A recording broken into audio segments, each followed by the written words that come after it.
Okay, mayroon akong buko with flavor. Yum! Nilagyan ko ito, purple yum. Yan ang nilagay ko. Kaya purple. Tapos, mayroong ito. Ito pa, dalawa.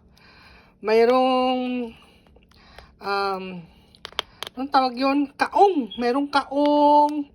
Mayroong, pro-cocktail. Hindi mo na makita dahil nilagyan ko ng purple Kasi binuksan ko yung purple. Yan. Merong coconut ito. Sweet coconut. Kaong. And pro-cocktail. And mixed fruit. Yung nasa cans lahat. Yan. Super yummy. Purple flavor. Purple kasi ito ang ginagamit ko. Tapos nilagyan ko ng measles cream. Okay. Kaya itim.